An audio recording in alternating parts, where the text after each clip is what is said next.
राजद जैसे दल हों, सपा जैसे दल हों, कांग्रेस जैसी पार्टियां हों, जिनके लिए सेक्युलरिज्म की परिभाषा ही तुष्टीकरण की राजनीति है।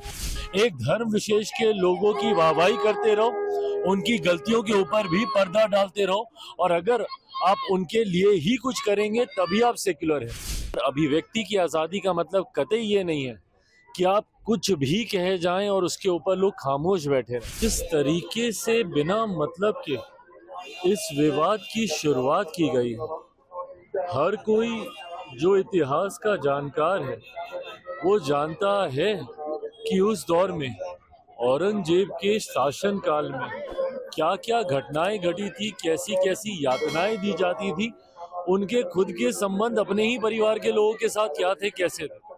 तो जो भी व्यक्ति इतिहास को जानता है वो तमाम इन घटनाओं से वाकिफ है, पर उसके बावजूद समाज में सिर्फ हिंदू मुस्लिम के आधार पर बंटवारा करने की सोच के साथ कुछ ऐसे राजनीतिक दल हैं जिन्होंने उम्र भर अपनी राजनीति में सिर्फ तुष्टीकरण करने का काम किया, और ये तुष्टीकरण की राजनीति ने ही हमारे समाज को सबसे ज्यादा नुकसान पहुंचाने का काम किया। कुछ ऐसे राजनीतिक दल हैं, राजद जैसे दल हों, सपा जैसे दल हों, कांग्रेस जैसी पार्टियां हों, जिनके लिए सेक्युलरिज्म की परिभाषा ही तुष्टीकरण की राजनीति है।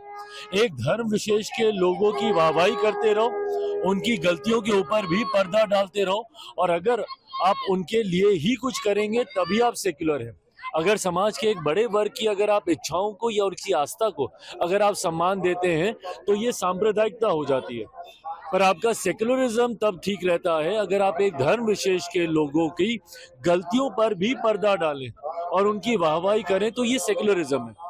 इसी सोच के साथ लंबे समय तक ये राजनीतिक दल, बिहार में राजद जैसी पार्टियां, उत्तर प्रदेश में सपा जैसी पार्टियां और केंद्र में कांग्रेस जैसी पार्टियों ने सिर्फ हिंदू मुस्लिम कर करके, तुष्टीकरण की राजनीति कर करके हमारे देश, हमारे समाज, हमारे प्रदेश का सिर्फ अहित करने का काम किया। सपा नेता को जेल में डालने की बात कहा जाए, क्या सच में जेल में डाल देना चाहिए सपा नेता को औरंगजेब के समर्थन? भाई मुझे नहीं पता कि जेल में डालने का इसके लिए कोई प्रावधान है कि नहीं है, पर अभिव्यक्ति की आज़ादी का मतलब कतई ये नहीं है कि आप कुछ भी कहे जाएं और उसके ऊपर लोग खामोश बैठे रहें। इस तरीके की भाषा का इस्तेमाल करना है, इस तरीके के शासनकाल का महिमा मंडल करना, और वो भी किसके सामने आप कर रहे हैं?